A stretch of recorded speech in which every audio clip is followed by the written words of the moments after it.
Assalamualaikum warahmatullahi wabarakatuh. Kami dari kelompok 6 akan mempresentasikan talfik, ittiba, dan taklid. Secara bahasa, talfik berasal dari kata lafaqa yulafiqu talfiqon, yang artinya menggabungkan atau menyatukan, sehingga istilah talfik antar mazhab bisa kita pahami secara etimologis sebagai penggabungan beberapa mazhab.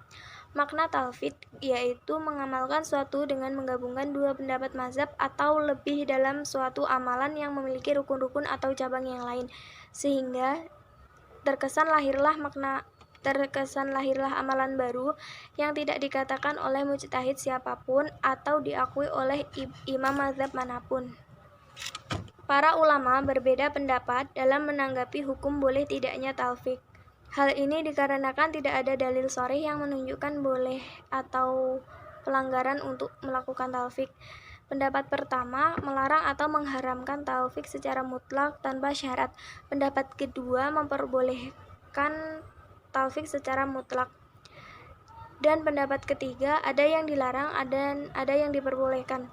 Maksudnya mereka melarang talfik jika dilakukan dengan kriteria tertentu dan memperbolehkan talfik jika memenuhi syarat tertentu. Larangan talfik tidak bersifat absolut karena tidak ada dalil yang sharih atau jelas tentang pelanggaran tersebut. Di antara ulama-ulama yang secara tegas menolak mengharamkan talfik dengan hanya mencari keringanan dalam beramal adalah Imam Al-Buhuti dalam karyanya Kasyful Qona', Abdul Ghani An-Nabulsi dalam karyanya Khulasah Al-Tahqiq fi Bayan Al-Hukmi At-Taqlid wa Al-Talfiq, Syekh Muhammad Amin Asy-Shinqiti dalam karyanya Syahru Maraqi Asy-Syu'ud. Ulama yang memperbolehkannya secara mutlak antara lain para ulama Maghrib dari kalangan Malikiyah, seperti Ad-Dasuki dalam karyanya Hasyiyah Ad-Dasuki ala Asy-Syarh Al-Kabir, Abu Bakar Ad-Darir, Ibnu Arafah Al-Malik. Pendapat yang bersikap pertengahan menurut ulama yang berpendapat ketiga ini harus diakui bahwa ada sebagian bentuk talfik yang hukumnya haram dan tidak boleh dilakukan. Namun juga tidak bisa dipungkiri bahwa dari sebagian bentuk talfik itu ada yang diperbolehkan bahkan dianjurkan.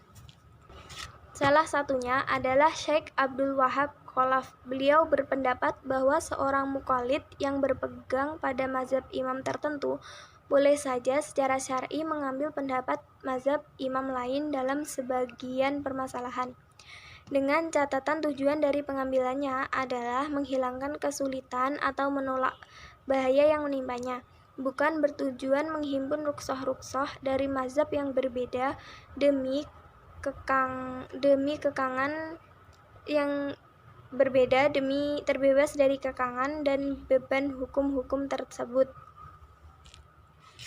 Ittiba adalah mengikuti Rasulullah SAW.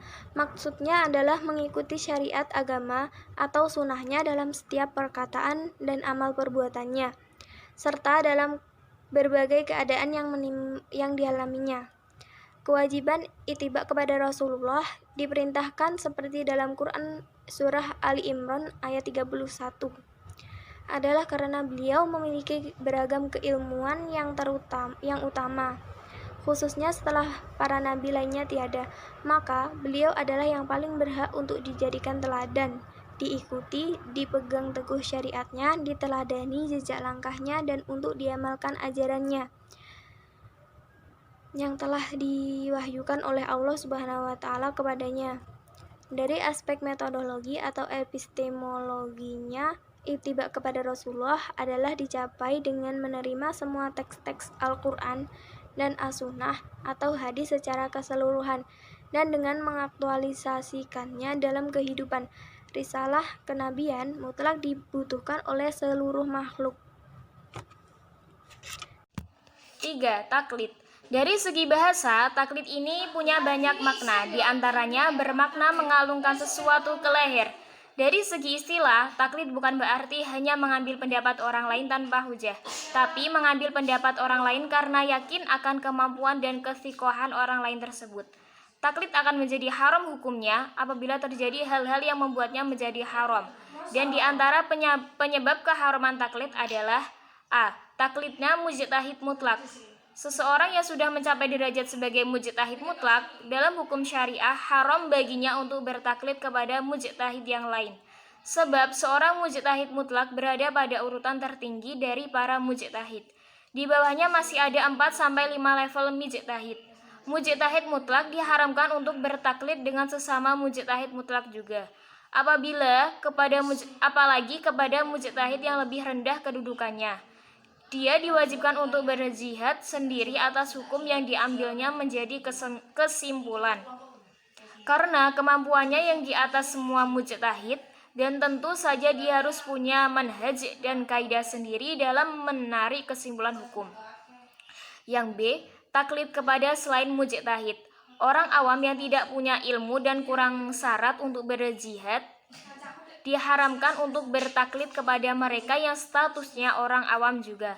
Maksudnya, dalam hal ini orang awam yang dia bertaklid kepadanya hanya boleh berperan sebagai penyampai pesan atau bisa disebut sebagai informan atau fatwa dari mujtahid yang sesungguhnya. Yang C. Taklid kepada orang sesaat. Kalau taklid kepada orang soleh tetapi berilmu sudah tidak boleh, apalagi bertaklid kepada orang yang sesaat dalam agama. Hukumnya tentu lebih haram lagi. Taklid hukumnya boleh adalah taklid yang tidak mengapa untuk dilakukan. Tidak merupakan kewajiban, juga bukan merupakan keharaman. Taklid yang hukumnya boleh berlaku bagi para mujtahid yang tidak sampai batas sebagai mujtahid mutlak. Mereka punya kepastian dan punya semua syarat untuk berjihad sendiri. B. Hubungan dan perbedaan ittiba dan taklid. Hubungan atau persamaan ittiba dan taklid adalah memiliki makna bahasa yang sama, yaitu sama-sama mengikuti atau meniru ittiba. Mengikuti atau meniru apa yang diperintahkan dan dilarang oleh Rasul. Mengikuti syarat dan agama atau sunnahnya dalam setiap perkataan dan amal perbuatannya. Taklid mengikuti atau meniru perkataan atau perbuatan seorang mujtahid. Perbedaan ittiba dan taklid yaitu ittiba mengambil atau menerima perkataan Rasulullah dengan mengetahui alasannya serta tidak terikat pada salah satu mazhab dalam mengambil sesuatu hukum berdasarkan alasan yang dianggap lebih kuat. Taklid mengikuti pendapat seorang mujtahid atau ulama tertentu tanpa mengetahui sumber dan cara pengambilan pendapat tersebut. Cukup itu yang bisa saya sampaikan, kurang lebihnya saya mohon maaf. Wassalamualaikum warahmatullahi wabarakatuh.